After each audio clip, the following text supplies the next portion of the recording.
Fala pessoal do Day Talks, queridos alunos, queridas alunas. Estou aqui em mais um Day Talk com uma pessoa incrível, uma daquelas pessoas que você trabalha só um pouquinho juntos, né? A gente trabalhou um pouquinho na EBAC, mas já se conecta porque os valores são bem parecidos, né? Estou falando do Ícaro.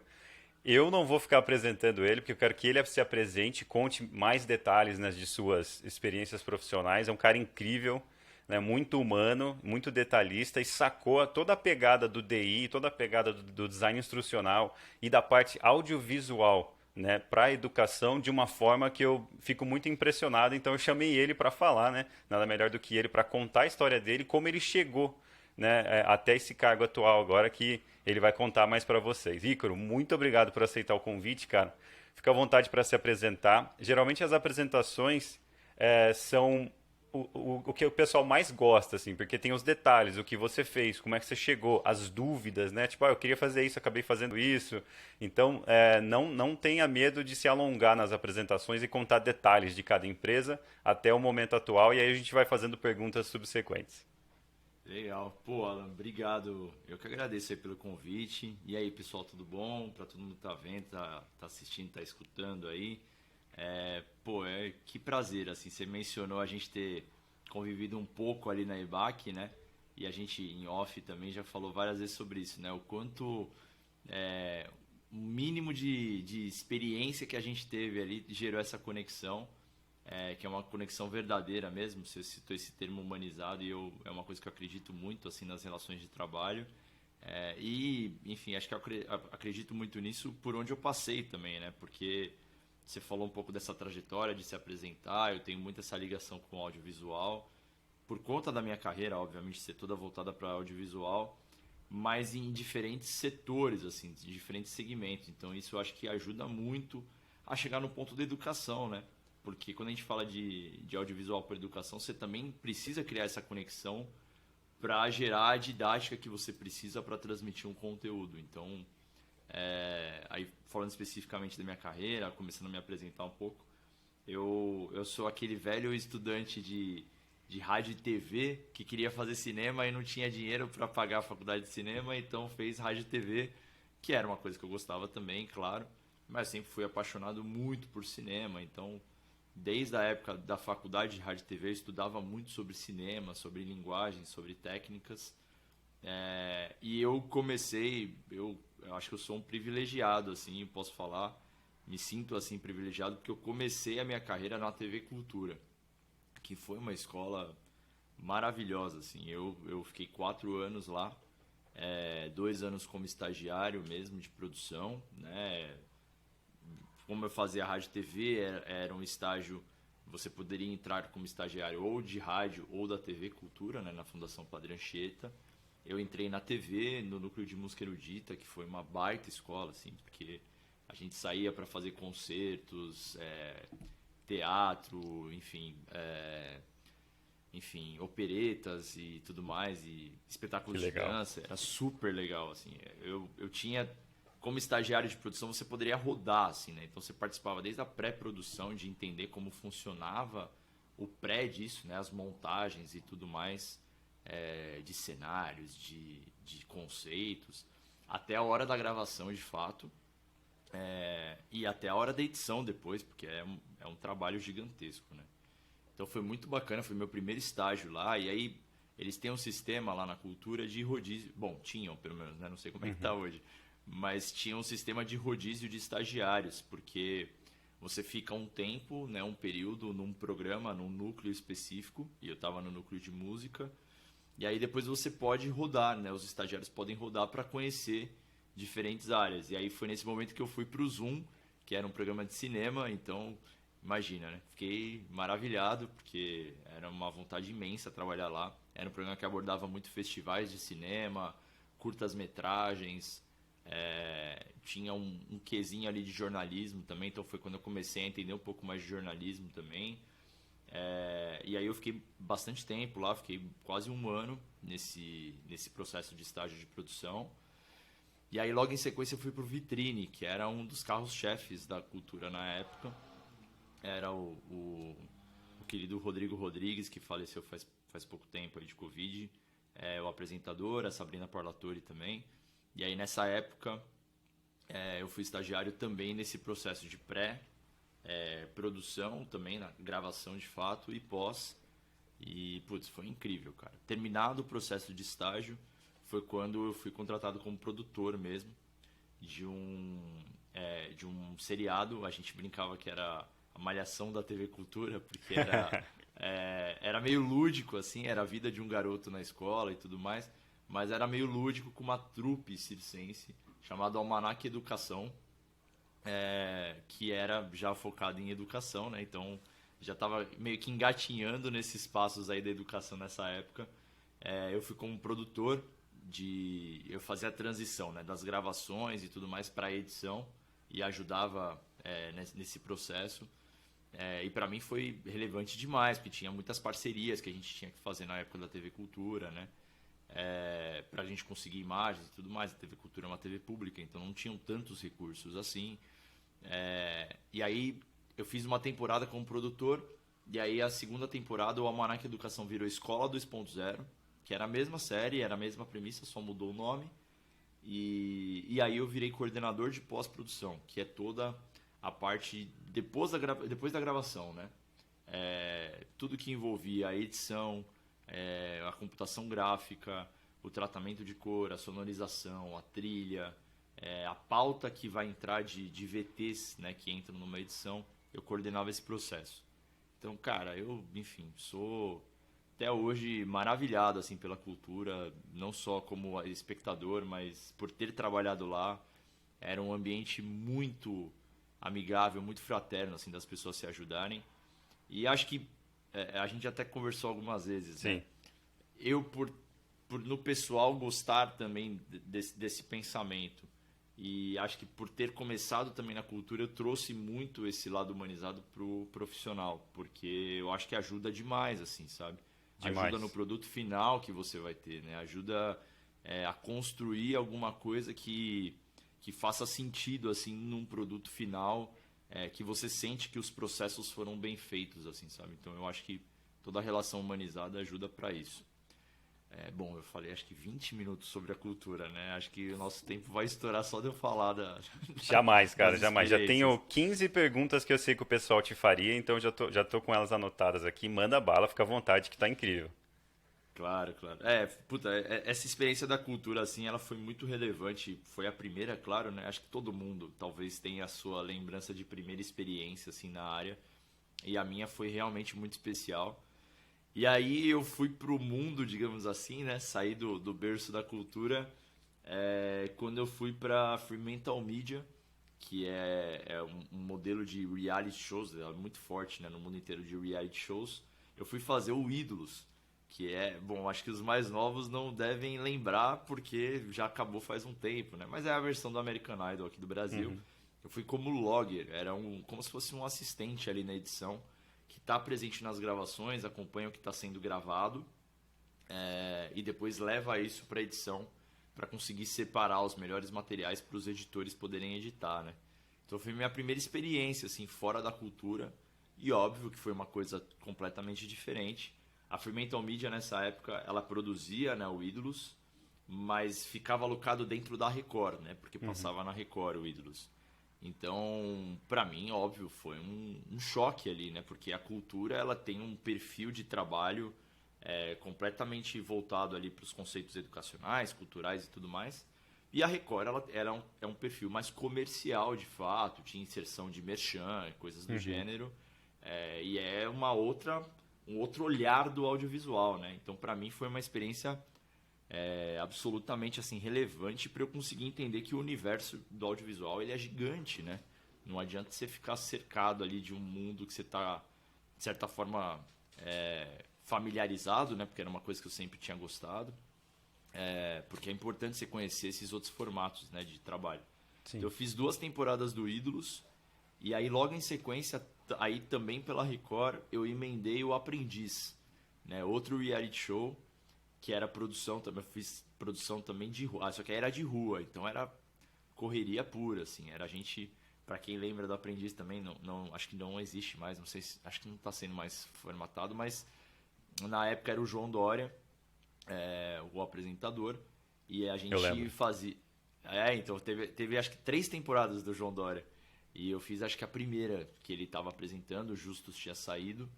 E, cara, era uma correria absurda, assim, porque era reality, né? Você tá captando a realidade, né? Dos participantes ali, de fazer as tarefas. E eu era um produtor de rua, né? Então eu saía na gravação com a equipe de gravação para acompanhar o dia inteiro essa galera fazendo as tarefas e tal. Então, também, mesma coisa, né? Outro olhar, né? Eu tava na edição no Ídolos, fui pra rua para produzir na rua, em loco, também para entender um pouco desse mecanismo da produção. E eu ainda era muito novo, né? Enfim, tinha, sei lá, nessa época 21, 22 anos, alguma coisa assim. Então, Nossa. tava meio que ainda engatinhando na área, né? Mas foi relevante demais. E também foi relevante porque nessa época do aprendiz eu comecei a entender como que as marcas também gostavam de trabalhar os seus valores dentro de um produto audiovisual. Porque, óbvio, tinha merchan, tinha patrocínio e tudo mais. Naquela época, ainda se falava muito em publicidade, da forma de fato que era praticado na TV. O branded content mesmo, né, o conteúdo de marca, não era uma palavrinha tão usada ainda. A gente está falando aí de mais de 10 anos atrás, sei lá, quase 15 anos atrás. Então, esse conceito ele ainda era muito focado na publicidade. E começou a me interessar isso, assim, como vender dentro do audiovisual um valor de marca, né? Foi nessa época que eu fui fazer também, um pouquinho depois, né, na verdade. Eu fui trabalhar rapidamente numa agência de eventos e tal, depois que terminou o aprendiz, né, que era um contrato específico. Eu fui trabalhar com audiovisual numa agência de eventos por pouquíssimo tempo, ali alguns meses. E depois eu fui para Play TV, que era uma TV focada em games e tudo mais, em cultura pop. Mas eles também tinham, dentro da Play TV, um departamento, que foi para esse departamento que eu fui, que cuidava da Oi TV, que era uma programadora de canais, que, enfim, tinha toda a gama de canais que a gente tem aí, HBO, Globosat e tudo mais. E a gente produzia conteúdo para eles, né? Essas programadoras de canais tinham os destaques, os conteúdos que eles queriam divulgar, a gente produzia esses conteúdos para passar na Oi TV, né? Então a gente brincava que a gente tinha 2 clientes ali, né? A Oi TV como cliente macro, a operadora, mas a gente tinha também toda essa gama de canais que a gente produzia esses conteúdos.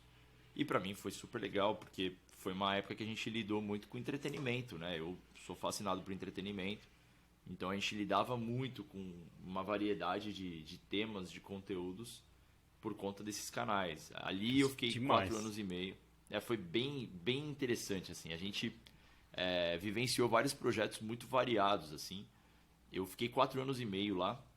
Eu comecei como produtor, depois virei coordenador de produção e depois virei diretor da área. E aí, a gente viveu assim nosso auge assim como equipe quando a gente foi pela HBO fazer 2 making-offs, um em Vancouver de uma série chamada Witches of East End, que era focado em questões de bruxaria e tal. Foi na época do Crepúsculo também, então tinha aquela disputa, né? Vampiros e bruxas, não sei o quê.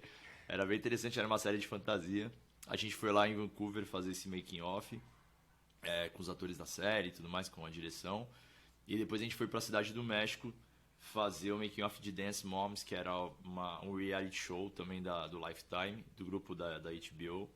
E foi muito bacana, assim, foi muito legal mesmo. A gente viu esse crescimento, né, da área e a gente conseguiu constatar várias coisas assim que eram possíveis de ser feitas com entretenimento. E aí foi nessa época da Play TV que eu fiz um MBA pela ESPM de gestão de mercados, porque eu achava interessante, além de ter feito, óbvio, rádio TV, que era uma coisa que eu adorava, fazer um pouco de link também com o marketing, né? Então eu fui fazer gestão de mercados, que era um MBA, uma pós focada nessa transição de qualquer outro mercado, no meu caso era o de rádio TV, para o marketing também, entender como esses mercados se comunicavam, sabe? E foi importantíssimo assim para mim. Quando eu saí de lá da Play TV, eu saí logo em sequência para trabalhar com literalmente um sonho que eu tinha, que era a Mostra Internacional de Cinema. Eu fui chamado, enfim, por dois grandes amigos ali da época da cultura para fazer a produção da mostra. É um projeto específico, né? A mostra tem 2 meses, mais ou menos, ali do começo ao fim, né? Desde a pré-produção até o final da mostra.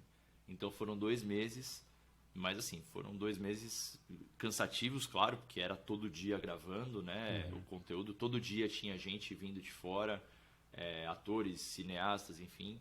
E a gente produzia entrevistas com eles, eu fazia entrevistas com eles para falar um pouco sobre carreira, sobre a presença da mostra. A mostra, enfim, no Brasil e aqui em São Paulo, tem um prestígio enorme, assim, de conteúdo. E para mim foi uma honra, assim. Putz, eu consegui entrevistar, sei lá, a Maria Alice Vergueiro, foi a última obra dela, ela estava lá, eu entrevistei a Maria Alice Vergueiro, falei, a mostra estava homenageando nessa época o Antônio Pitanga, tive a oportunidade de conversar com o Lima Duarte, com o Érico Rocha, que é o filho do Glauber Rocha. Então tem várias coisas muito blow your mind, assim, sabe, na mostra, que é muito interessante, assim, você poder vivenciar de perto, assim. Foi Só de estar assistindo já seria incrível. Imagina estar lá na organização, produzindo Sem tudo, dúvida. entrevistando, né? Não, sem dúvida, assim, ver o mecanismo, como tudo funciona ali para poder trazer essas pessoas, enfim, poder gerar esse conteúdo para as pessoas aqui. Você percebe que tem vários fãs assíduos da mostra que estão lá todo ano para ver e, óbvio, com justificativa, que a mostra tem muito conteúdo rico, assim, do cinema para poder transmitir. E foi uma experiência muito enriquecedora. E assim que acabou a mostra, veio uma das experiências que acho que a gente até conversou um pouquinho, que foram mais relevantes assim na minha carreira, que foi o Instituto Ayrton Senna. Eu consegui passar um processo lá no Instituto para ser especialista audiovisual. Eu sempre tive o sonho de trabalhar no Instituto Ayrton Senna, porque tinha muita relação com a educação. Sim. E tinha muita relação com o Ayrton. Eu, de criança, sou fã do Ayrton Senna. Também. E, quando eu passei no processo, eu lembro que eu falei, zerei a vida, né? Eu tava unindo vários temas que me encantavam, né? Eu tava unindo a educação, eu tava unindo a questão do Ayrton Senna, eu tava unindo o audiovisual, porque eu tava usando tudo que eu tinha aprendido ao longo da minha carreira e que ainda viria a aprender nesse contexto, nesse universo que era gigante, assim. A gente trabalhou 3 marcas nessa época. Era o Seninha, que é um personagem infantil, né, do universo infantil. O próprio Ayrton Senna, a imagem do piloto, do atleta. E o Instituto Ayrton Senna, que tem todo o viés educacional, né? É uma ONG, o Instituto Ayrton Senna, então... Sim. Tem esse viés, né? Tem esse olhar. E eram 3 marcas completamente diferentes, assim, e muito desafiadoras, né? Porque a gente estava numa ONG, então a gente não tinha tantos recursos assim, né? Como você tem numa TV. Ao mesmo tempo, você precisa levar esse conteúdo de qualidade para poder gerar conexão com as pessoas. E aí vem também o lado do Ayrton, né? A gente estava recontando ali uma história para muitas pessoas que às vezes não tinham visto o Ayrton correr, ou até sabiam quem era, mas não acompanharam a carreira dele. Às vezes tinham uma ligação com o Ayrton por conta dos seus pais, dos seus avós e tudo mais, mas não tinham de fato visto. Então, como contar essa história de uma maneira emocional também, de certa forma, porque o Ayrton era muito emoção também. Sim. E com poucos recursos, né? Porque o Ayrton, na Fórmula 1, ele começou em 84 e ele partiu em 94. Né? São 10 anos de conteúdo e eu não tenho mais nada para produzir com ele. Né? Então, sei lá, você pega o Hamilton, você pega outros esportes, você pega o Neymar, enfim. Você tem né? ali a pessoa para poder produzir, né, algum conteúdo. A gente não tinha o Ayrton, então a gente tinha que usar o que a gente tinha de arquivo, né, e que muitas pessoas já tinham visto imagens e tudo mais. Então foi uma experiência maravilhosa, assim, que eu eu tenho muito orgulho de ter vivenciado. Foram 2 anos e meio lá, enfim, de muita imersão assim no conteúdo, né? Eu lidava diretamente com a família do Ayrton. A minha gestora direta era a Bianca Sena, que é sobrinha do Ayrton, filha da Viviane. A dona Neide, que é a mãe do Ayrton, aprovava os materiais que a gente fazia. Então, Olha só. era muito importante, porque ao mesmo tempo que você está lidando com uma marca que os brasileiros idolatram, você tem que ter um máximo de respeito assim por esse conteúdo, porque para nós ele é um ídolo, né? Mas para a Bianca ele é um tio, né? Para a dona Neide é um filho, né? Então você precisa ser muito responsável assim para lidar com esse tipo de coisa, e conseguir transmitir os valores que são muito relevantes do Ayrton. Enfim, a gente tinha os valores sempre lapidados lá nas paredes do Instituto, tal, superação, dedicação, que eram valores dele, que como marca estavam presentes, mas como ser humano também, assim de uma forma muito mais visceral, sabe? Então, para mim foi uma experiência assim sem palavras, assim, junto com a cultura. Eu acho que foi a experiência que mais me marcou, assim, em sentido de pessoal, de profissional. Até hoje mantenho relação com as pessoas, porque, enfim, é o que a gente falou no começo, né? A questão humanizada. A gente não tem uma série que eu gosto muito, assim, vou deixar aqui de recomendação, que é o Ruptura, que é da Apple TV, que é a história exatamente de um cara que ele entra no trabalho e ele apaga do que ele é no pessoal. Eu vi. É genial. A muito Juliana, bom. que trabalhou com a gente na IBAC, me recomendou essa série e eu achei espetacular. Porque é isso, né? Você não separa as duas. A gente é uma pessoa só, no profissional e no pessoal, né? Não dá pra separar. Você pode até esquecer, igual na série, mas no final você acaba sendo você, né? Exato, exato. Você tem a sua essência, você tem a sua persona e é impossível você conseguir separar os seus sonhos, as suas aspirações como pessoa quando você também está no profissional, né? Então é muito relevante pensar por esse lado, e o Instituto Ayrton Senna me trouxe muito isso, assim, um sonho de criança que eu tinha, sei lá, meu aniversário de 5 anos eu tinha vontade de ter um macacão do Ayrton Senna. Eu lembro porque a festa a gente fez com coisas do Ayrton Senna e tal. Então, pô, tá lá vivendo isso foi uma coisa inexplicável, assim.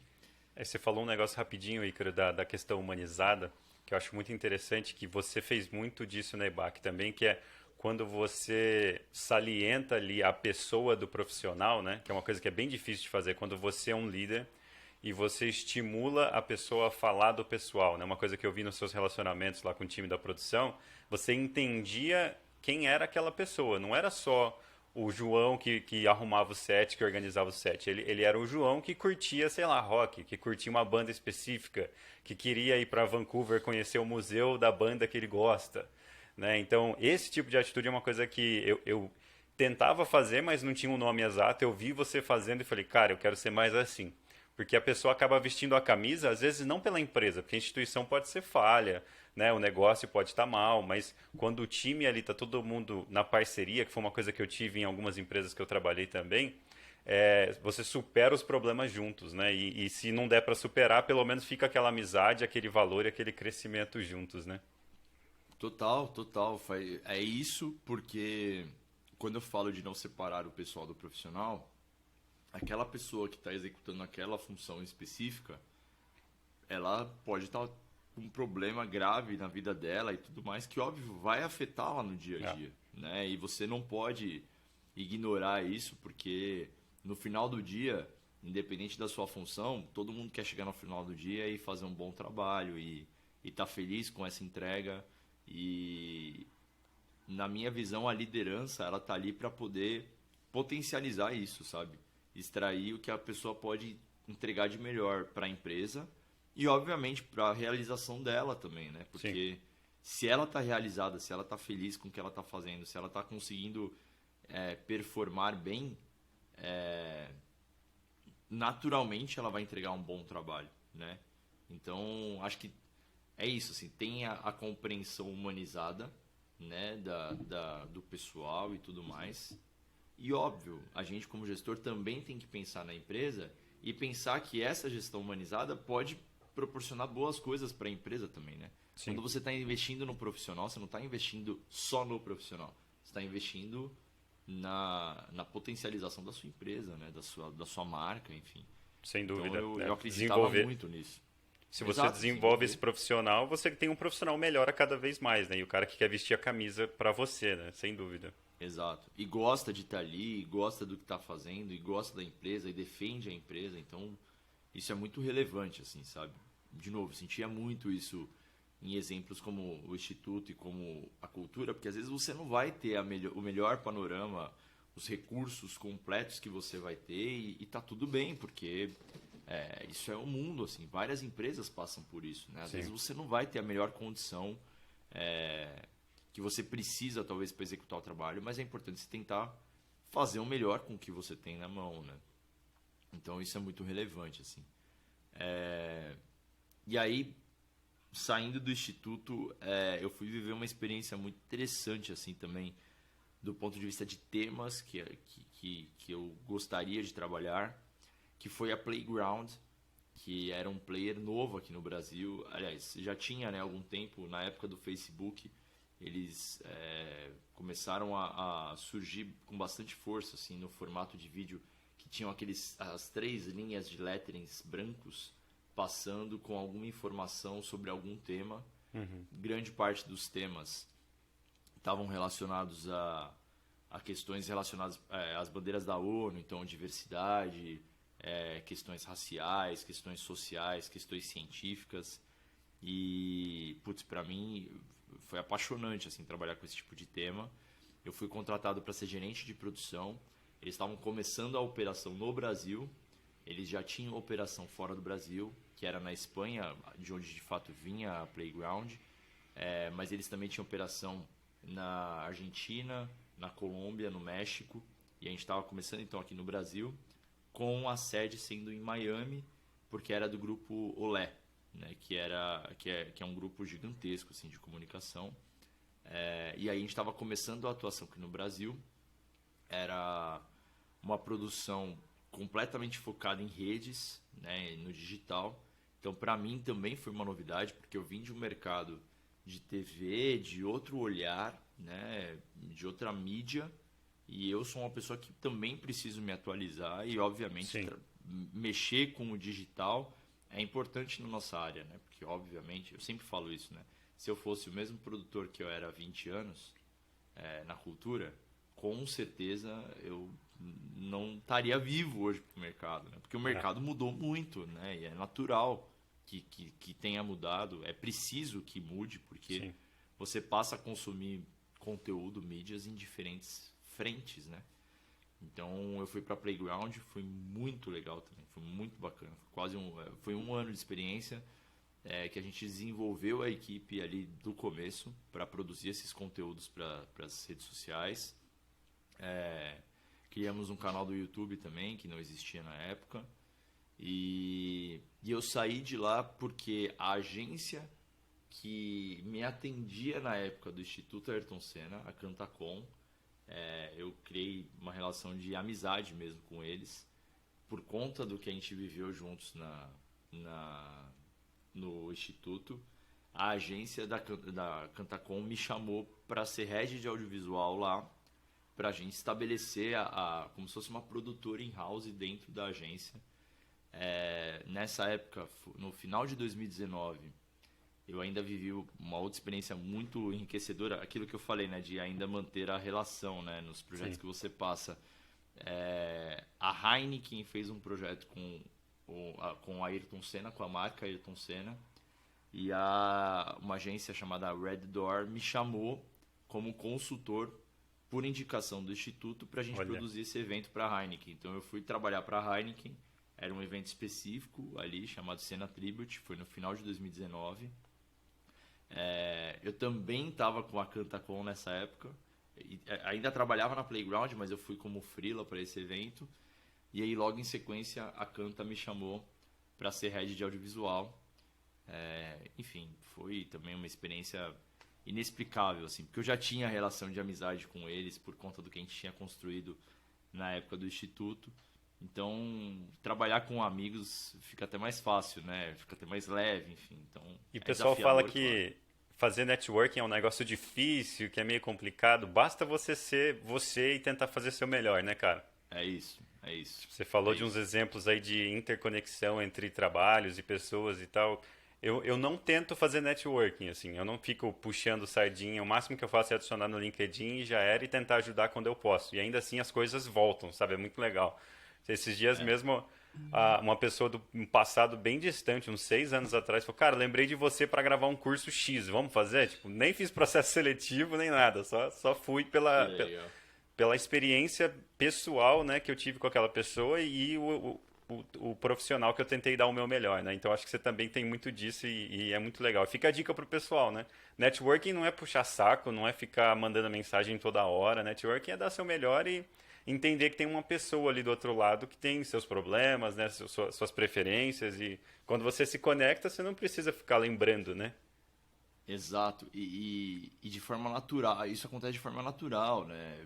Isso que você está mencionando, o caso que você mencionou depois de 6 anos, a pessoa te chamar, é, eu ter voltado a trabalhar com essa agência, daqui a pouquinho eu vou contar um caso também, a pessoa que me contratou na Mostra Internacional de Cinema, que eu já tinha conhecido na época da cultura, foi trabalhar comigo na IBAC.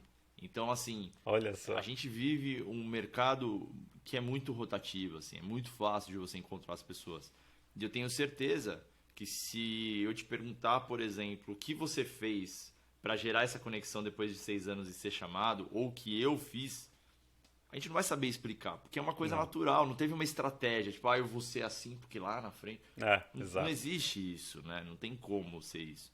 Não é uma coisa moldada, né? É uma coisa que simplesmente acontece exatamente como você falou, você sendo você, enfim, da forma mais natural possível, né? E, e essa agência me trouxe muito esse significado humanizado, porque, obviamente, como eu acho que você já passou em várias conversas aqui no Day Talks, veio a pandemia, né? Pois Aí é. veio a pandemia. Todo mundo fala, aí veio a pandemia. E é isso. Eu tinha entrado lá em janeiro de 2020, em março de 2020 veio a pandemia. Então a gente precisou muito ter um movimento mesmo de como. Eu lembro que na época se falava muito isso. É importante agora se reinventar. Tá, mas o que é o se reinventar na prática, né? A Pra qual teoria. lado, né? Exato. A palavra é muito bonita, né? Se reinventar. Nossa, que legal. É importante se reinventar. Tá, mas como fazer isso, né? No seu mercado, como conseguir se reinventar na prática, né? Então eu lembro que nessa época nessa agência a gente produzia muitos conteúdos de branded content para várias marcas, né? A gente tinha algumas marcas gigantes, enfim, estão com eles até hoje. A Petronas, por conta também do envolvimento com o Lewis Hamilton, tinha esse vínculo com a Fórmula 1. A gente atendia a Localiza, Swift, enfim, Atlas, Schindler, Boehringer Ingelheim, que é de farmacêutica. Então, enfim, tinha várias marcas envolvidas ali. A gente continuou desenvolvendo conteúdos para eles. E ao mesmo tempo foi importante para mim fazer contatos, conversar com pessoas, como você falou agora, que às vezes você cria o vínculo ao longo do processo, para entender da parte delas como que elas estavam enxergando esse se reinventar, o que Uhum. é esse se reinventar no nosso mercado, assim. Então, sendo coerente, né, com tudo que eu falei agora há pouco, eu passei por vários lugares que tinham esse conceito de marca. O branded content estava muito forte já nessa época. E era muito importante entender como você consegue criar essa conexão com quem está comprando a marca através do audiovisual, né? Eu conversei com uma querida amiga, enfim, dos anos de Play TV ali, que trabalhou na Vivo, né? Na operadora Vivo, Vivo TV. E ela tinha um background gigantesco assim em telecomunicações, e a gente conversou no mercado como um todo assim. Eu lembro que ela me falou uma coisa que foi muito interessante, que ela falou, cara, assim, se eu tiver o mesmo móvel ou o mesmo objeto para comprar no lugar X ou na Magazine Luiza, pode ser que a Magazine Luiza esteja um pouquinho mais caro, mas eu vou comprar na Magazine Luiza. Porque eu não estou comprando aquele objeto na Magazine Luiza. Eu estou comprando o valor da Magazine Luiza, da Luiza Trajano, que pensa no bem-estar da mulher, que faz ações focadas no bem-estar da mulher, Sim. que é uma empresa que eu enxergo que é humana. Então é isso, ela não estava comprando só aquele móvel, aquele objeto. Ela estava comprando o valor de marca, o que uma marca representa, né? É aquela história, quando você está tomando Nespresso, você não está tomando Nespresso, você está tomando o George Clooney ali, aquele ar de sofisticação. É o valor Exato. de marca, né? É o que a marca vende, assim. Então, é muito relevante você pensar. E isso é um conceito que vem de muitos anos, né? Na publicidade, em como você gera conexão com o consumidor e tudo mais. E é isso, ao mesmo tempo, é importante sempre atualizar esse conceito para o contexto que você está vivendo hoje em dia. Naquela época era a pandemia, né? A gente fez alguns projetos, por exemplo, para Smiles, que tentavam entender um pouco isso. Assim, as pessoas não poderiam viajar, então como assim manter sempre a conexão de marca no momento que você não pode talvez oferecer 100% do seu produto da forma que você gostaria, né? As Nossa, pessoas bem indo difícil viajar esse, e hein? tal. É muito complicado, muito complicado. Então foi bem desafiador, mas foi uma experiência enriquecedora demais. Assim, eu fiquei 2 anos e meio lá, a equipe cresceu, enfim, a gente contratou pessoas, os projetos voltaram aos poucos, né, por conta da volta da pandemia. A gente, enfim, fez lives, né, começou esse mercado das lives e tudo mais, e a gente fez algumas, então foi muito relevante. No final, até nos últimos meses, a gente começou a desenvolver muito o formato de manifesto, de vídeo manifesto, onde as marcas conseguiam expor os seus pensamentos, os seus valores, porque tem isso também, né? O branded content às vezes ele está relacionado não com você vender a marca, mas você às vezes falar de um valor e a pessoa às vezes comprar essa marca pelo valor. E um vídeo manifesto às vezes ele fala muito sobre isso, né? Ele traz muito esse como a marca quer manifestar os seus valores através do audiovisual, através de uma peça audiovisual, e aí você consegue gerar essa conexão com quem vai comprar a sua marca, né? Então foi uma experiência muito relevante assim, ao longo desses 2 anos e meio. Demais. Só molhar a Não, garganta. de boa. E depois dessa foi EBAC. Aí O resto é chegou a história. grande experiência da EBAC em maio de 2022. Eu fui para a EBAC como head de audiovisual, de produção, né? De head de produção. A gente falava muito lá na EBAC sobre essa cultura do audiovisual. Porque o que é interessante de enxergar na EBAC, né? Que aí acho que passa muito por esse lado de DI.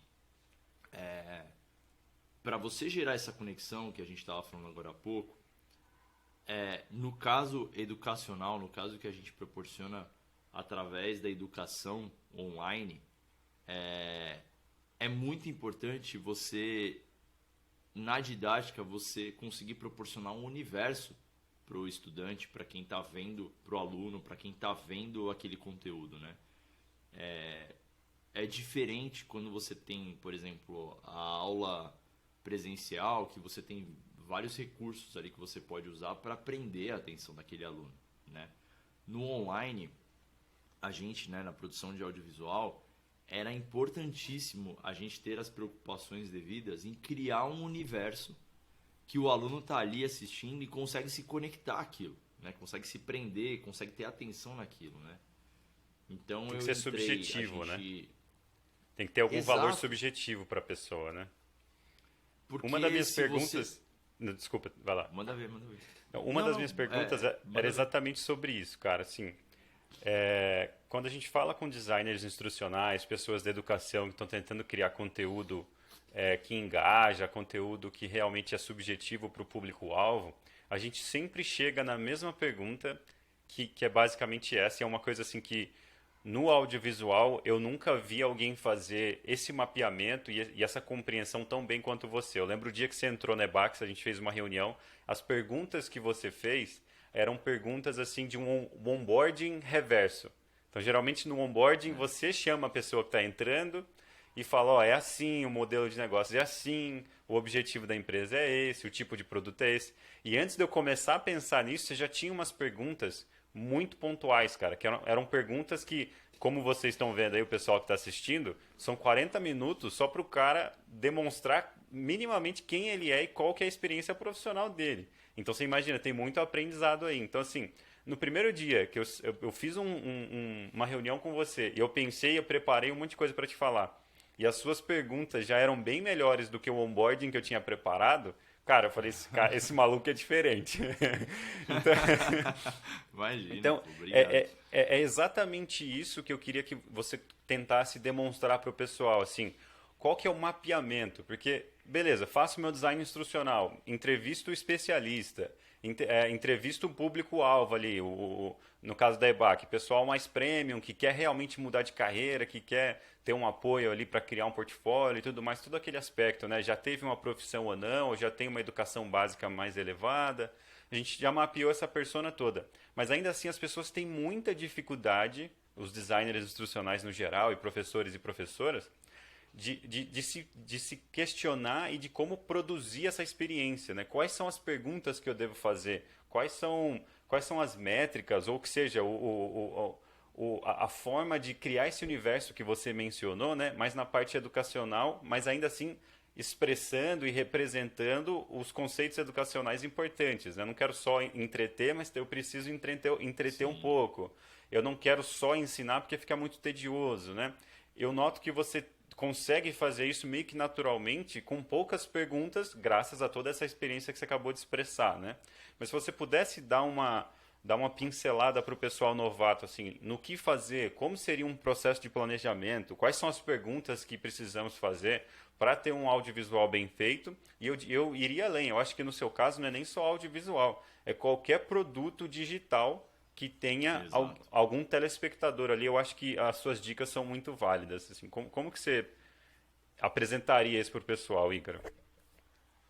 Putz, foi relevante demais assim o que você falou agora. Você citou algumas palavras-chave aí, né? Que são processos, né? Você falou de processo de planejamento, e você também falou, pô, não apenas para o audiovisual, mas para outras áreas. Sim, porque eu lembro que quando eu entrei na EBAC, a gente falou muito sobre isso, sobre a trilha, né, de aprendizado, sobre a jornada que não só internamente na EBAC, mas fora da EBAC, esse conteúdo precisava passar até chegar ao produto final, o curso que ia ser comprado pelo aluno e tudo mais.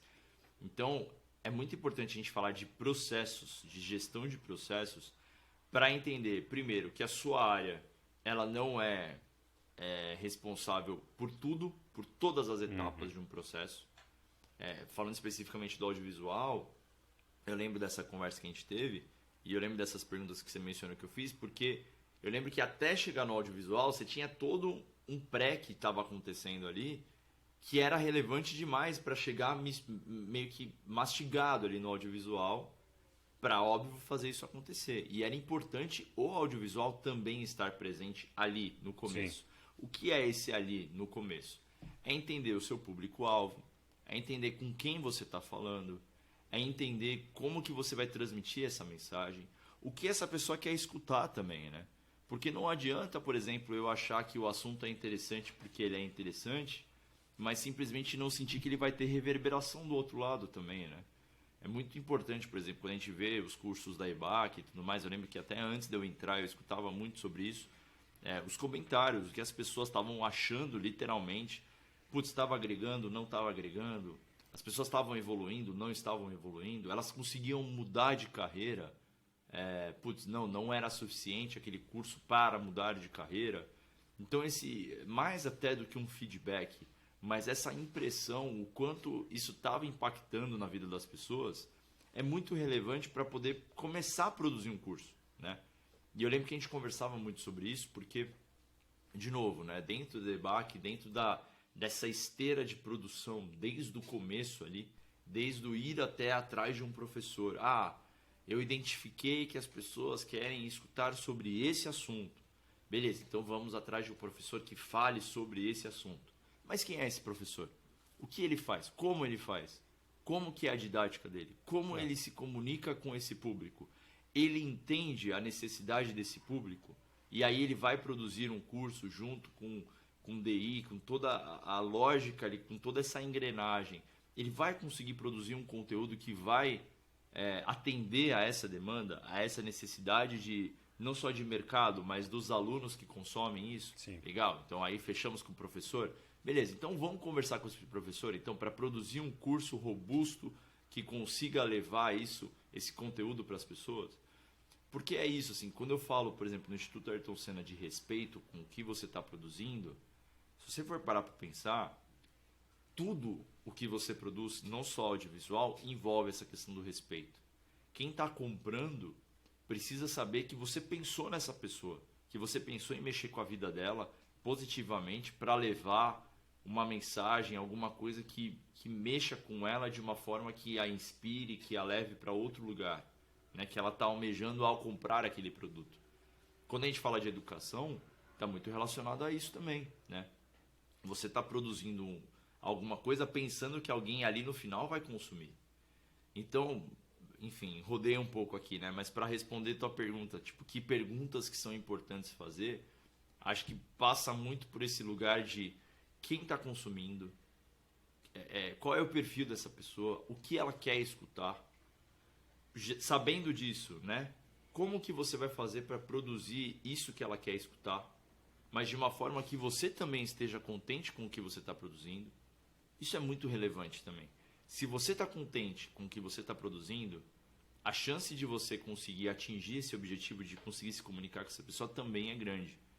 Porque se você entendeu todo esse começo, quem é, o que ela faz, o que ela quer escutar, você produz e você está contente com isso que você produziu, com esse resultado final, a chance de você atingir esses primeiros objetivos é muito grande. Então essas perguntas, elas vão te ajudar a te levar para um lugar que você consiga gerar essa conexão de marca, né? Quando a gente fala da EBAC, a gente não está falando só de cursos online, ponto. Né? Depois eu vou falar daqui a pouquinho também. Hoje eu não estou mais na EBAC, eu estou numa outra experiência. Eu estou na Fluency Academy, que lida com idiomas. Mas não é uma escola de idiomas. É muito mais do que isso. Quando você fala da EBAC, não é uma escola online. É muito mais do que isso. Você está mexendo com a vida das pessoas. Olha a responsabilidade que você tem. Então é muito importante você pensar no DI como uma forma de você se conectar e você saber a importância que tem você mexer com a vida das pessoas. É muito responsável isso, sabe? Sensacional.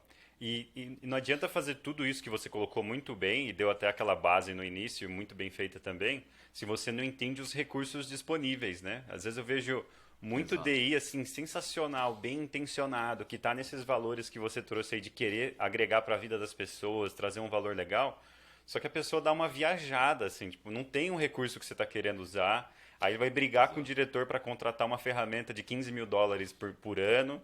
E não vai rolar, e atrasa o processo, né? Então, qual que é seu pensamento nisso de assim, não temos muito recurso, igual você falou já de empresas que às vezes tinham uma cultura incrível, mas tinha que sambar ali nos recursos, mas ainda assim você quer criar uma experiência bacana e assim, não dá para, pensando no capitalismo, infelizmente, não dá para ficar esperando o momento em que você vai ter o recurso para fazer algo perfeito. Então, qual que seria a sugestão de fazer algo relevante, que vai agregar, mas que com certeza vai ser melhorado depois? Busque referências, busque soluções não só criativas, mas que atendam a mesma proposta, talvez com menos recursos, porque é muito interessante. É que bom, talvez eu seja um pouco parcial, meio suspeito para falar, porque como eu te falei, ter passado pela cultura, ter passado pelo Instituto Ayrton Senna, foram momentos que a gente teve que usar o que a gente tinha na mão, né?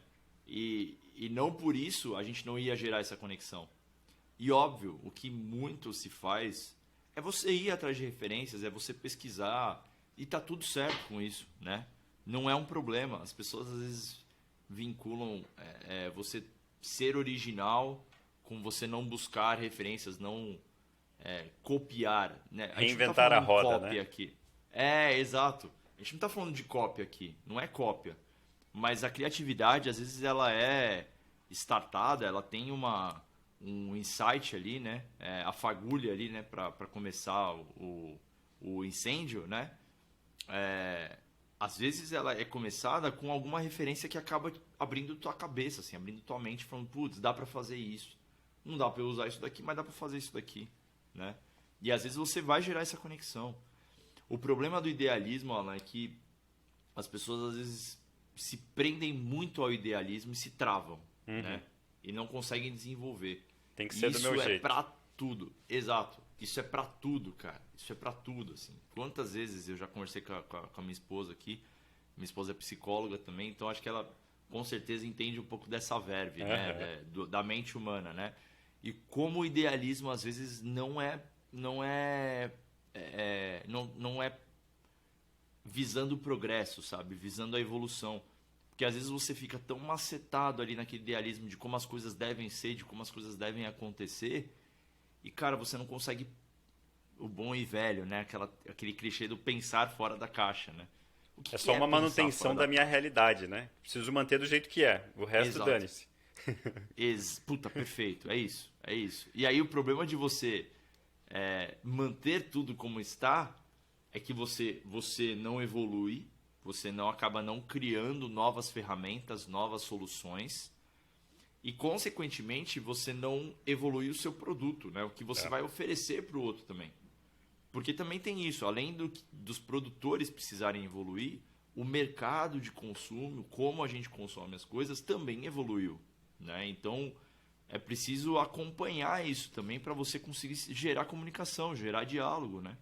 Se essas pessoas evoluíram para consumir o seu produto, mas você não evolui, como que você vai se comunicar com elas? Como você vai dialogar, né? Como você vai propor coisas novas e também beber de fontes novas, né? Então, enfim, acho que é muito relevante buscar referências no seu segmento, no seu mercado. Sei lá, eu de audiovisual, putz, eu não paro de assistir filmes, série, produtos de branded content, produtos às vezes premiados. Como eu sou fascinado por branded content, eu gosto muito de ver storytellings novos, assim. Eu sou uma pessoa muito relacionada com storytelling, então eu adoro ver como as pessoas às vezes criam histórias, fios narrativos dentro do audiovisual para poder gerar essa conexão. Tem que ir mapeando as Link. possibilidades, né? Para você ter um acervo ali Exato. do que usar, né? Exato, acervo de técnicas, de histórias, de linguagens, de narrativas. Isso eu estou falando do audiovisual, mas é isso. Com certeza, para cada Para área, tudo, é. você vai achar modelos novos que estão sendo trabalhados que você fala, putz, isso aqui é muito relevante para você pensar em como trazer para o seu mercado, para a sua realidade. E às vezes não vai ser uma ferramenta de US$ 15.000. Às vezes vai ser um negócio que você tem ali na mão e que você consegue, putz, eu tenho isso aqui, eu posso usar, né? Exato. Cara, tem uma controvérsia rolando agora, que são aqueles cursos dos gurus, né? Eu estou trabalhando numa empresa canadense e no Canadá a gente não tem a ideia de EdTech. A gente tem uma instituição que é bem tradicional como uma universidade, no máximo um Coursera da vida, mas que ainda assim é bem tradicional e não vai te promover um novo emprego necessariamente. Ou a gente tem os gurus, que são donos de agência, programadores, investidores, que têm seus cursos ali bem, não vou dizer mal planejados, mas bem assim, subjetivos para aquela pessoa. Não teve um planejamento educacional mesmo. Só que essas pessoas estão fazendo muito sucesso, cara. Tem muita reclamação, muita gente que desiste. Mas aí a controvérsia que vem aqui, que eu queria te perguntar mais do lado da marca e do audiovisual é: até que ponto você acha que a pessoa que está atrás da câmera, ou a marca como um todo, né, aquela promoção da marca, um certificado que vai estar no meu currículo, e toda essa experiência mais subjetiva do status tem valor ou vai fazer com que a pessoa ou termine a sua experiência acadêmica ou simplesmente compre um curso contra, né, talvez um professor que não é tão famoso, uma marca que não é tão relevante, mas que está muito bem planejado, assim. Porque a gente está vendo muito disso. Eu conheço empresas que estão quase falindo, mas tem um processo sensacional, incrível de design, tem tem todos esses valores que a gente tem discutido aqui agora, porque não consegue ou não tem como seu modelo de negócios trazer grandes professores, trazer um Cortella, trazer um Leandro Carnal para fazer Sim. suas pós ou para fazer seus cursos livres, enquanto outras não têm processo educacional quase que nenhum, mas conseguem às vezes trazer, eu estou falando mais do Canadá agora, conseguem trazer um investidor famoso ou um cara da TV e bomba, te faz um masterclass com um cara que tem quase nenhum planejamento e bomba, o pessoal termina, o pessoal compra, paga e que está envolvido com esse pessoal. Na sua visão, qual que é a relação entre esses dois aí? Não, é engraçado você perguntar isso, porque é um risco a gente falar sobre esse tema, sobre essa controvérsia, porque óbvio que você vai achar exemplos que, nossa, deu super certo o cara não ter planejamento e ser um guru famoso. E aí a gente, por exemplo, vai dar a nossa opinião aqui e falar, mas ó, tem esse exemplo aqui que o cara deu certo, então vocês estão falando bobagem, né?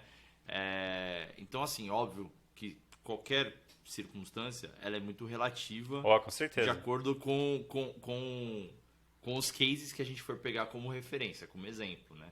Ao mesmo tempo, na minha visão, eu nunca fui 100% fã do status em detrimento ao planejamento, ao conteúdo, porque esse planejamento, esse conteúdo, ele te forma, né? Ele te embeda com conhecimento, enfim, experiência de vida, de mercado e tudo mais, e te leva para um lugar que você cria o acervo, que a gente estava falando agora há pouco, né? É isso, a questão do status, às vezes eu mesmo já fiz cursos, por exemplo, muito mais relacionados a status, é óbvio que eu só fui saber depois no curso, né, ao longo do curso. Mas eu já comprei, por exemplo, cursos que eu falo, nossa, esse cara é fenomenal no mercado. E aí você vai escutar e, ok, assim, nada, não inventou a roda, não Sem me falou nada novidades. que eu não soubesse, sabe? É. Exato. E eu já vi, por exemplo, vários cursos que eu também já comprei de pessoas às vezes desconhecidas, mas que me falavam de coisas que eu falo, caramba, como é que eu nunca pensei nisso antes e tudo mais. Então, eu enxergo, na minha visão, eu sou sempre a favor do planejamento, do conceito, do conteúdo, de você pesquisar o que você vai comprar desse curso, em detrimento apenas ao status. Óbvio que se você tiver o status atrelado a isso, também já fiz cursos espetaculares, sei lá, eu lembro de um curso do Daniel Rezende, que é um cineasta espetacular, assim, que eu adoro. Já fiz um curso dele no Barco, sobre direção e tudo mais, que, putz, eu achei espetacular, assim, status atrelado a conteúdo.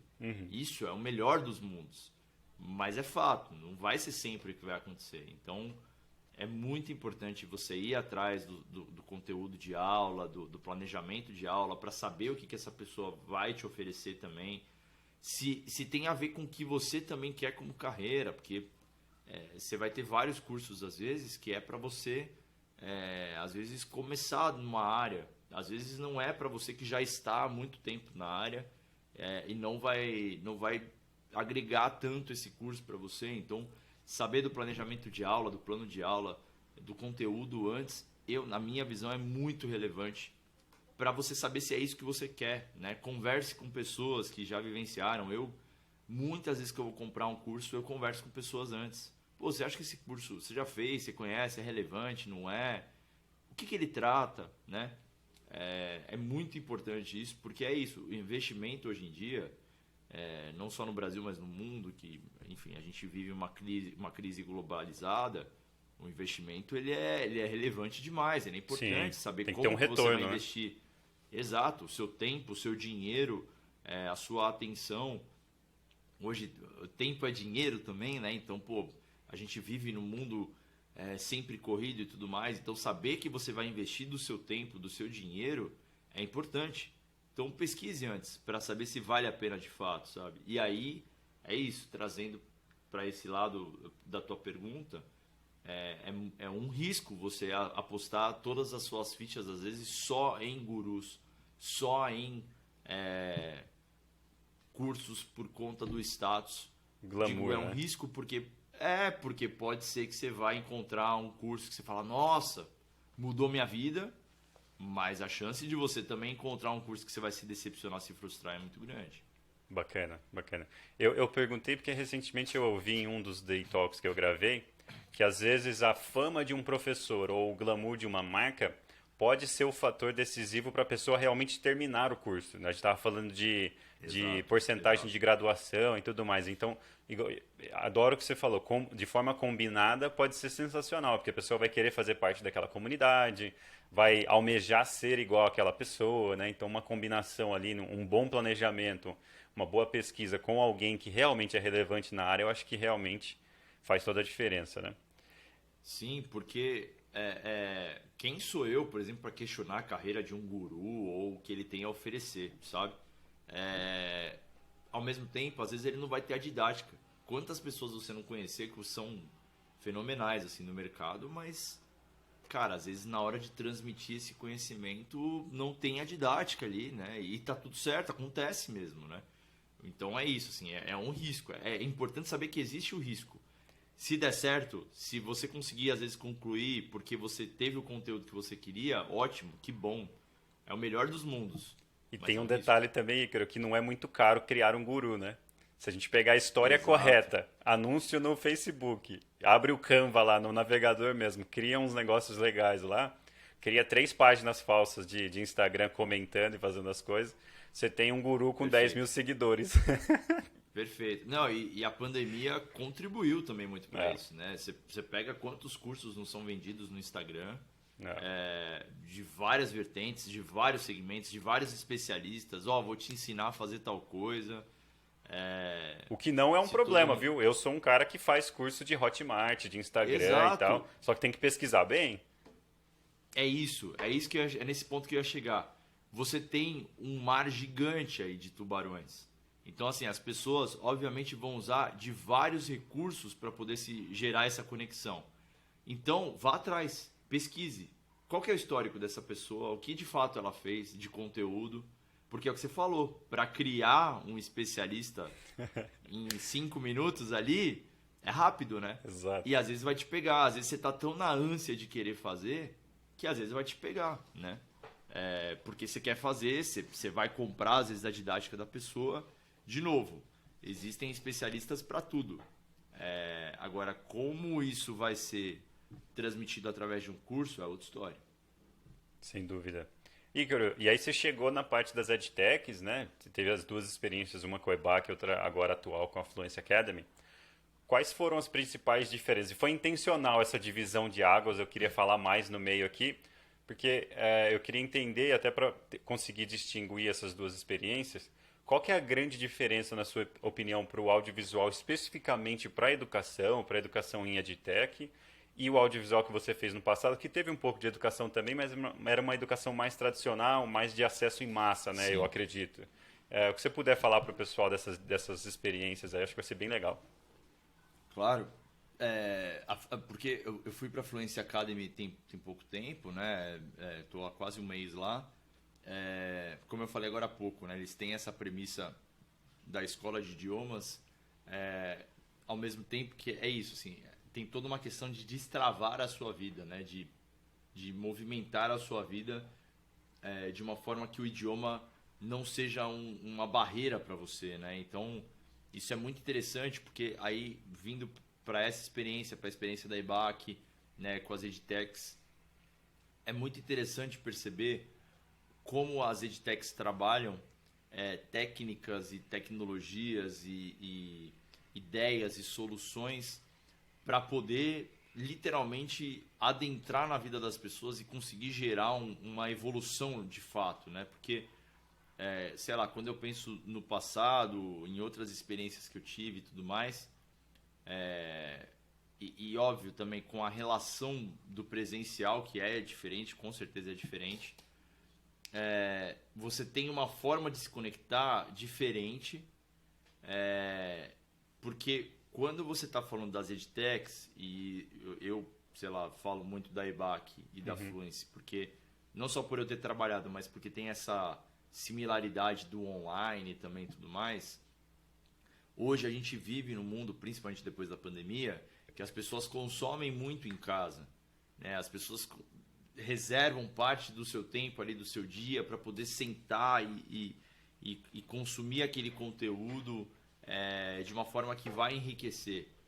Então, eu percebo que o movimento das edtechs é muito interessante para saber entender essa realidade que as pessoas vivem hoje em dia e saber como, ainda assim, proporcionar conteúdo de qualidade, né? De novo, pelo amor de Deus, não que não tivesse qualidade antes, não é isso, muito pelo contrário. Tenho o maior respeito do mundo, sei lá, pelo Instituto Ayrton Senna, que, enfim, continuo tendo esse respeito, é uma dos grandes símbolos da educação no Brasil. Sim. Ao mesmo tempo, você tem esse movimento das edtechs que tem um olhar diferente de saber compreender o público, primeiro o público que vai consumir, porque é isso, a gente está falando de uma ONG, o Instituto Ayrton Senna tem outro foco, outro olhar, e quando a gente fala, por exemplo, de uma EBAC, de uma Fluence e de outras edtechs, enfim, você sabe entender o que esse público quer e como conseguir proporcionar isso para esse público, né? Quando a gente fala do mercado de educação, eu falei de sentar, né? Mas você não precisa necessariamente sentar, você pode estar fazendo outra coisa e consumindo ainda assim esse conteúdo. A metodologia de consumo, de como você vai ser produtivo, às vezes fazendo esse curso, ela é muito variável, né? Eu, às vezes, preciso sentar e estar aqui anotando, mas outra pessoa, por exemplo, pode estar fazendo outra coisa e consumindo e ainda assim conseguindo entender esse conteúdo.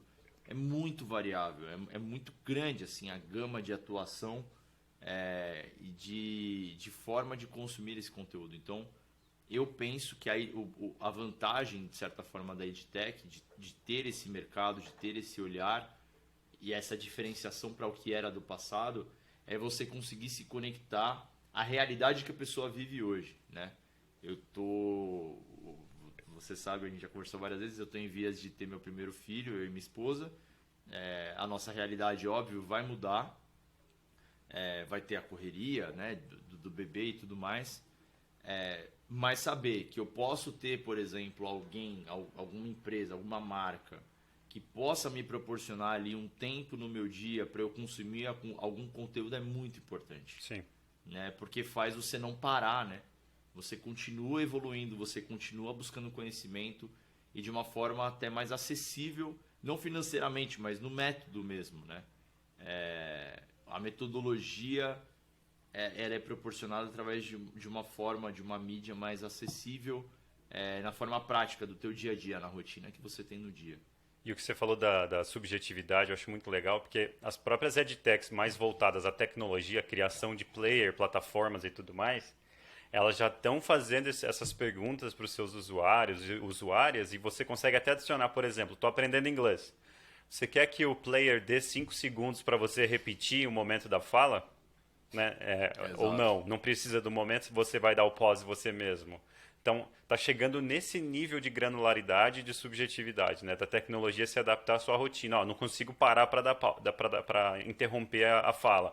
O player adiciona os 5 segundos para você e você repete o que ele está falando na aula ou o que seja. Né? Tá muito legal isso é bem legal. E está influenciando uma coisa que é bem tradicional, que é a própria universidade tradicional. Né? Eles estão tentando acompanhar, correr atrás. E aí o que eu queria te perguntar é como você enxerga esse futuro, né? Claramente a gente tem uma distinção das edtechs correndo de graduações, promovendo uma profissão nova, uma carreira nova, sem necessariamente ter que ficar na faculdade por anos. E a gente tem as faculdades se reinventando, criando micro certificações, né? Mas ainda com um pouquinho mais de seriedade. No aspecto do audiovisual, onde você enxerga, assim, qual o futuro que você enxerga para termos de tom de voz, né, modelos, formatos e tudo mais, para essas diferentes indústrias? EdTech mais informal ou mais subjetiva e as instituições mais sérias, mais enrijecidas, assim, falando para as massas? Eu acho muito importante que tenha chegado esse mercado de edtechs também para audiovisual, porque eu lembro que quando eu fiz faculdade há muitos anos, há muitos anos, então o EAD ele era até um pouco banalizado, assim, né? Ele era visto como uma coisa, não é sério, né? Não é... O presencial é sério, né? Mas você faz EAD, é fácil fazer EAD, né? Você passa fácil e tal. Mas isso, sei lá, 20 anos, né? É muito interessante você enxergar o movimento das edtechs e como isso pode proporcionar incrementos na carreira das pessoas, porque de fato você tem esse incremento, você tem essa experiência a mais que pode ser proporcionada pela EdTech. Falando do mercado de audiovisual, óbvio que a prática ensina, não vou ser, não vou negligenciar a prática aqui, muito pelo contrário.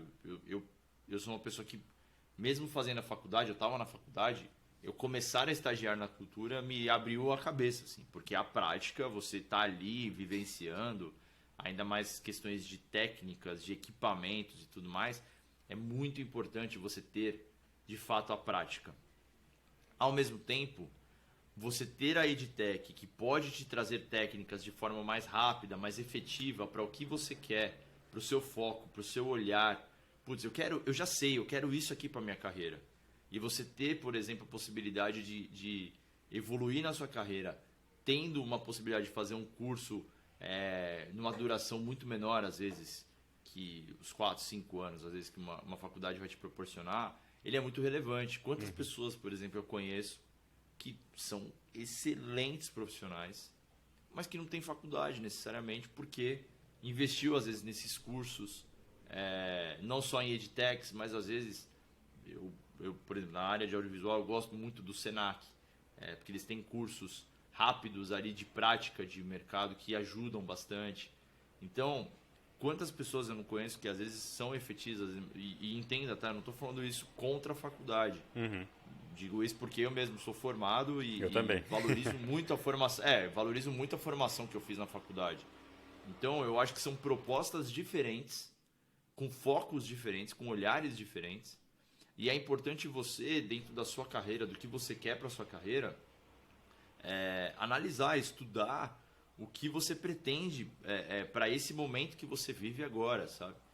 Digo isso e até aproveitando o tema, eu não vou deixar de consumir conteúdos de edtechs, de cursos de edtechs, eu mesmo já fiz recentemente vários, mas eu ainda penso em algum dia conseguir fazer mais uma faculdade dentro do meu dia, da minha rotina. Eu já falei às vezes para minha esposa, eu tenho muita vontade de fazer faculdade de artes plásticas, por hobby, por lazer, por gosto, sabe? Sim. E isso, não quer dizer que eu não consuma o que a EdTech tem a oferecer. Eu acho que é muito importante você pensar que são focos diferentes, sabe? É exatamente o que você disse, até porque se você for um programador, por exemplo, que só se formou em EdTech, vai chegar um momento da sua carreira que se você não tiver faculdade, você não vai virar um arquiteto, não vai virar um diretor, um gestor. Então, é o que você falou, vamos começar a ganhar dinheiro logo, mais ou menos eu sei o que eu quero fazer. Quando eu já me entender melhor, né? Você é um bom exemplo disso, esse monte de experiência que você teve, né? Quando eu me entender melhor, já tiver uma renda, tiver mais estabelecido, agora eu posso pensar exatamente na faculdade enquanto eu já tenho essa profissão, né? Eu acho que a EdTech traz muito essa visão, né? Essa possibilidade, né? Porque eu usei o termo possibilidade agora, foi o que me veio na cabeça e é muito verdade, assim, para mim. A EdTech, para mim, ela é uma representação de possibilidade. Sabe? Ela te traz uma chance diferente ali de conseguir, às vezes, ir para o mercado e tudo mais. Eu falo do audiovisual. Eu lembro quando eu comecei a estagiar no audiovisual, era uma coisa muito difícil, assim, conseguir o estágio, né? Adentrar no mercado e tudo mais. Porque era muito disputado, eram poucas vagas, né? Hoje, o mercado de audiovisual ele cresceu de uma forma absurda, assim, você tem produção, na época era muito TV ou rádio, né? As produtoras também, mas eram menores e tal. Tinha as produtoras maiores, mas assim como conseguir entrar na TV era uma coisa difícil, nas produtoras maiores também. Hoje você tem uma gama de atuação muito maior, produtoras por todo lado e tudo mais, porque, como eu te falei, o mercado aumentou, você tem o streaming, você tem as redes, você tem YouTube, você tem Ads, você tem uma série de comunicações. Você, como uma pessoa que surgiu também no Instagram ao longo desses anos, você sabe que você precisa se comunicar com um público diferente que está vendo a televisão. Então, no audiovisual, é importante você ter essa mentalidade de como se comunicar, de como estar presente no mercado.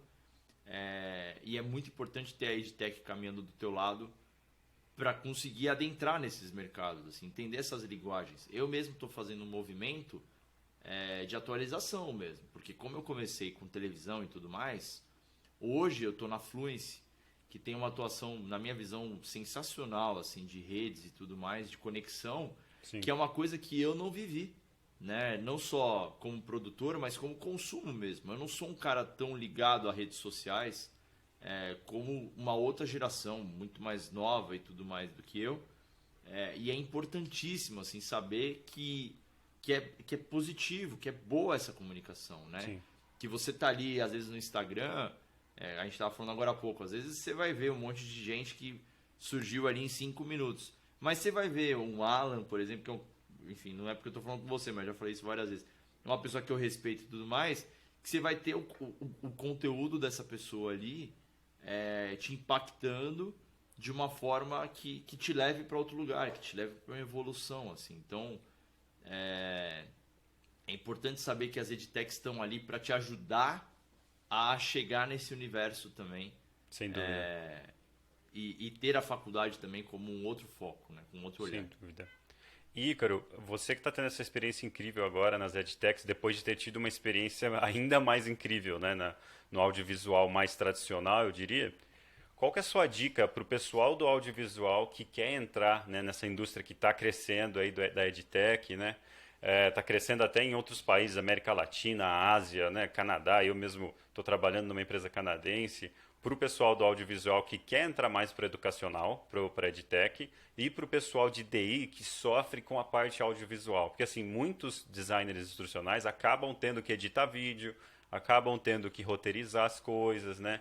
Acabam tendo que fazer essa parte mais da produção audiovisual ou a produção criativa, né? Às vezes não é audiovisual necessariamente, mas às vezes é uma página, às vezes é um objeto de aprendizagem, mas que envolve todo esse processo criativo. Qual que é a sua dica de desenvolvimento, habilidades, coisas para observar para esses dois grupos aí? Eu penso que você citou um exemplo muito legal, assim, eu já vi muitas pessoas de TI tendo essa dificuldade, às vezes, por exemplo, para editar um vídeo e tudo mais. Foi ótimo você citar esse exemplo. Porque, sendo coerente com o que eu estava falando agora, né? Como YouTube, Instagram e tudo mais, você tem uma gama, um acesso muito maior de informações, de cursos. Eu, como dica, daria para as pessoas pesquisarem cada vez mais cursos, até rápidos, para você poder se desenvolver nesse sentido, porque você vai conseguir se desenvolver, você vai conseguir, por exemplo, se você pegar firme um curso aí no YouTube ou no Instagram, alguma coisa assim, minimamente básica ali, para entender às vezes um software de edição, para ter um ponto de partida, você vai conseguir ter esse ponto de partida, né? Então, a dica que eu daria tá muito relacionado a esses cursos que a gente estava falando aí em EdTechs, né? A própria EBAC tem cursos sensacionais, assim, focados no audiovisual, em direção, curso de showrunner, curso de técnicas de edição. Putz, eu particularmente, não é porque eu trabalhei na EBAC, mas eu acho que é realmente de muito conteúdo mesmo. Sim. Que pode muito te ajudar a adentrar nesse universo de EdTech, para você entender linguagens, né? Como eu vivenciei muito desse lado da TV, do cinema e tudo mais, trazer isso para o mercado de EdTech é um pouco orgânico por conta da minha experiência. Ao mesmo tempo, pessoas que não tiveram necessariamente essa experiência não quer dizer que não vão conseguir trabalhar em EdTech, muito pelo contrário, né? É muito possível você poder fazer cursos, você poder adquirir conhecimento nesses cursos focados em EdTech com uma duração menor e conseguir ter total capacidade para executar um bom trabalho, um bom produto dentro de uma EdTech, desse mercado de EdTech, né? No mercado de audiovisual.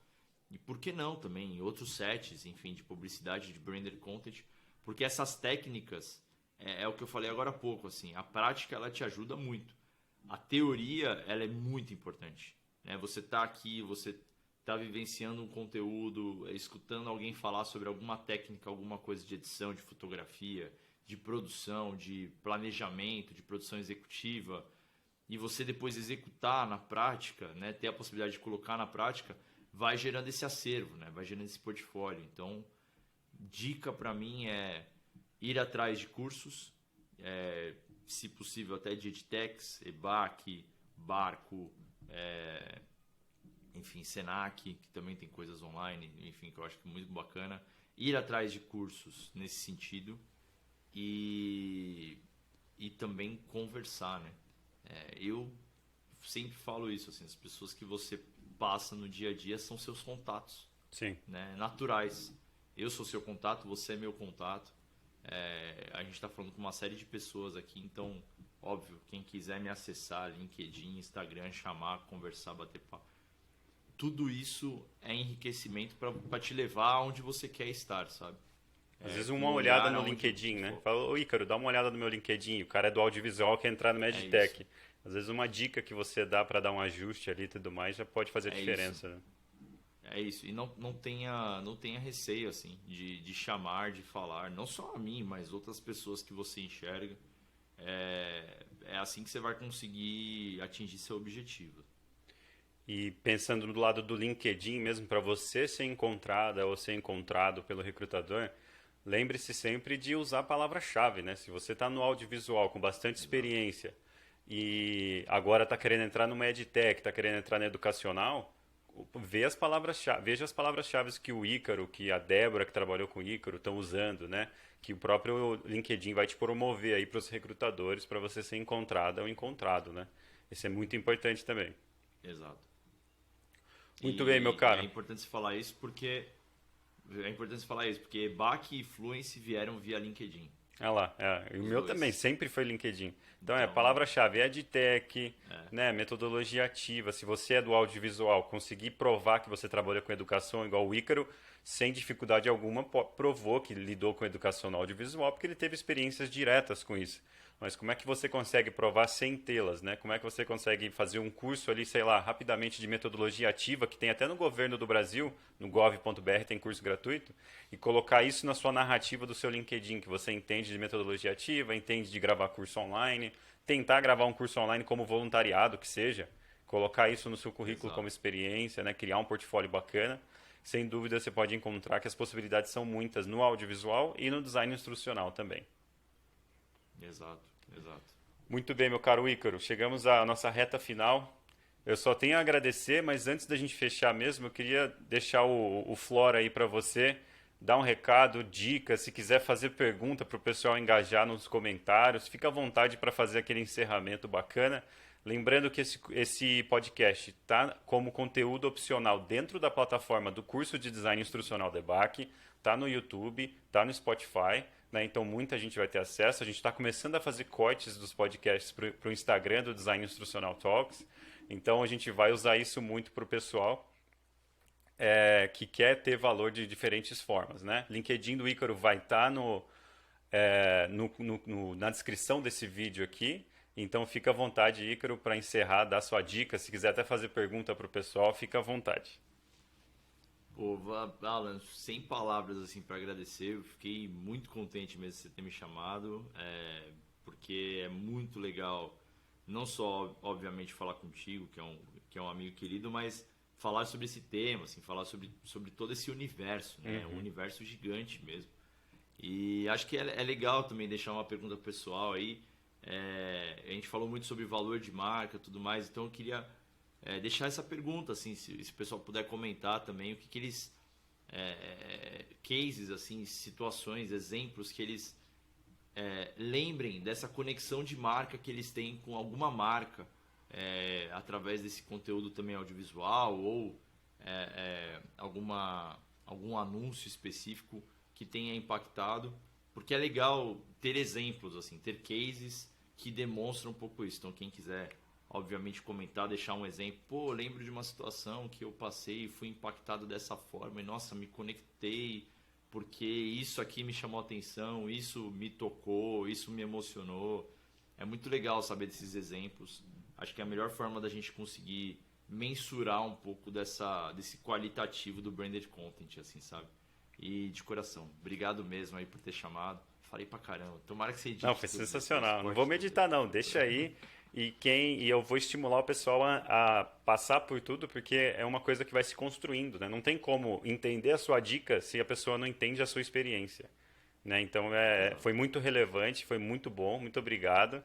E vamos marcar uma próxima com outros propósitos. Talvez a gente traz um outro tema específico, mais de branding, mais de storytelling. Acho que vai ser muito legal, cara. Com certeza, com certeza. Conta comigo, Alan. Obrigado mesmo. Valeu!